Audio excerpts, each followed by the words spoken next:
What is up, everybody? This is Sam, and today I'm talking all about my weird lizard. Want to see a weird lizard? Well, today you're going to see a weird lizard. This one I've never seen in captivity, except for this one place that I found him at a weird fish store, and there's very little information about them online. You can see them on like National Geo, you can see random blogs talking about them, but there's really not much information about them. I've never personally seen them at shows, at any reptile shows or anything, so he's very special to me for that reason. I went ahead and grabbed him around a year ago, and he's been doing great ever since. I don't really have too much information in terms of the care, but I can tell you what I've done with him particularly and what they say in a few little blogs online of what they've done as well. And he's really special to me. So he's going to be something called a keel-plated lizard. I bought him as something called a Madagascar rainbow rock lizard. They're also known as the blue-faced lizard, the keel-plated corallid. There's several different names for them. They're from Madagascar, and they're also on the vulnerable species list, meaning they are not very stable population-wise in the wild. There's a lot of deforestation in that area. There's a lot of habitat destruction. And so that's what's causing that issue. If you know about Madagascar, they're really dealing with a large scale of that. However, from what I remember reading about recently, they are really tackling the issue and they are starting to reforest the area and bring in more plant flora. It doesn't mean it's going to save the natural populations of animals like this, but we're hoping that it can kind of turn it around and give it a more hospitable environment for these populations to slowly start increasing again. There's other animals from Madagascar that are absolutely incredible. Madagascar is personally one of my favorite locales for reptiles. Absolutely incredible. There's going to be like panther chameleons, tomato frogs. These guys are just awesome animals. My Dumerel ground boa is actually from Madagascar as well, so I'm a big fan of just everything Madagascar. I in fact want to visit there one day so badly. Beyond what they are in terms of their size and longevity, they're around 7 to 8 inches they believe them to be, but they say that maybe the females can be a little smaller typically. Again, they don't really know too much about them and how much they grow in captivity or what their deal is in captivity because they're new. They're not really a huge lizard in the hobby, and they don't really have too much experience with them. So they say they live around 10 to 15 years, but again, we don't know enough. It could be north or south of that time period. I'm hoping he lives as long as possible because I absolutely adore him and I don't feel like I'm going to be able to get another one of him. So I hope he lives a long time. They say a 10-gallon tank is sufficient, which is really cool because there's not too many animals out there that you can keep in a 10-gallon tank and that they'll stay happy. Right now, he is in a 10-gallon. He's doing great. He's just hanging out. Now, they say that is actually enough for 1 to 2 lizards. So 2 lizards in a 10-gallon tank. You know, I'm always all about giving them more space, but knowing this guy for the last year and a half or so, he doesn't do much. He sleeps a lot, and then all of a sudden you'll walk in the room and he'll be just out hanging out. So he's really not too active. They are very fast when they get going, though. One time I almost lost him in the reptile room, and luckily I didn't. I was able to scoop him up in a box or something like that, but he almost got lost. So they're very quick, and I wouldn't recommend holding them for more reasons just because of how fast they are. They actually say that they're very susceptible to stress, but to the point they can actually kill them. So I have held mine. I don't do it very often. I hold him in the enclosure because God forbid he gets out. But I haven't seen him get too stressed out to the point of where I feel like, oh, this is harming him, but I definitely keep the handling to the minimum just because of that issue.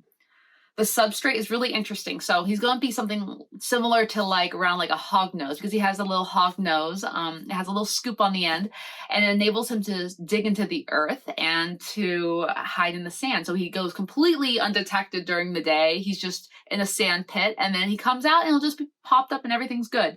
They say that they like around 40% organic topsoil mixed in with his reptisand, which is a really good mixture. I do that with kind of a little bit a different proportion with my millipedes. So the millipedes have that dirt mixed with topsoil or cocoa earth or anything like that. That's going to make it to where they have a little bit lightness to their soil. It's not so heavy on them, and they can dig through it pretty easily still. They say around 6 inches to 8 inches of soil. I do need some more sand for him. He does not have enough. I'm going to be bringing him down shortly, but he doesn't have enough sand and it doesn't really seem to bother him. He seems fine, but I would like to add some more sand in there because you see it in different places. Some people say 4, some people say 6, some people say 8. So again, no one knows about this species too much. So there's not really one way to do things. Heating, they say around 100 to 130 degrees. So they like it hot. And that's something that's kind of difficult in a smaller enclosure because it's going to hold in that heat and there's not as much of a gradient as you can create in a larger enclosure. So I like to kind of keep it on a dimmer, and I also like to have different bulbs depending on the season, and also to kind of go to a lower bulb level. So I'll go to more of a 25-watt bulb, maybe 50. I won't go higher than that just because of the size of the enclosure he's in. Also, the interesting thing to consider with these guys is that you don't want anything on the ground in terms of decor. So I keep it kind of decor free because otherwise it's just going to like compress him when he's underneath the ground. He doesn't need anything, which makes him a really easy animal to care for. He's super easy. Other than just the heating and lighting and all that kind of stuff, what they eat is pretty interesting. He's primarily an insectivore, so he'll eat anything from little roaches to worms to crickets. He absolutely loves crickets. But apparently, according to this one blog I found, he can actually eat Pangea and Rapashi's diet. So I haven't tried that yet. I'd love to go pick up like any of those mixes that are made for crested geckos to see how he likes it.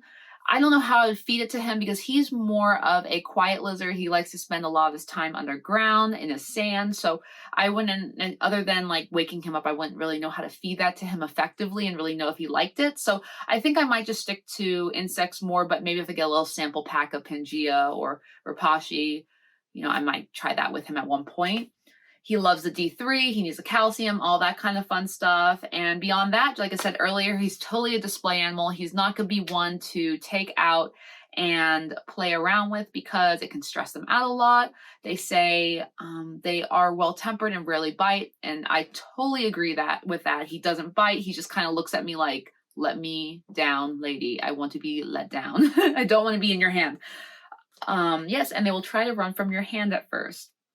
And it'll be easy to handle them for brief moments. So yes, that's pretty much accurate. In terms of cohabiting, you can have them in small colonies, apparently. But they say one male, as usual, per a colony. I don't even know how I get my hands on another one. They're very rare. I don't see them ever. If I did see one, I probably wouldn't trust it in order to be 100% sure it's a boy or a girl, so I probably avoid it. I just let him be solo, hang out on his own, and just enjoy his life. So he has been such a great animal. In terms of my care, beyond what I see here, I pretty much do pretty much everything in here, but I like to just keep it really simple with him. The sand, I only have around maybe 3 or 4 inches of sand in his enclosure. Right now it's a little lower because I need to get more sand. I'm mixing it back up for him. And I've never really seen him drink water before, but apparently they drink water. I keep a bowl in there for them to drink. They are more desert animals, so they don't need as much water as, a tropical animal would. He's just a pleasure to have. I absolutely adore him. And if you ever see one, I would not say like in a million years to hesitate and grab him because they're pretty cheap too. They're great animals and they're just joys to have. They don't take up much space. I think they're a perfect display lizard and I wouldn't ever not recommend these guys. Like if you see one, grab it immediately, keep it and love it. I absolutely adore him. All right, guys. Well, I hope you enjoyed seeing him. I hope you enjoyed meeting little Louie and seeing what he's all about. I every now and then post photos on Instagram about him.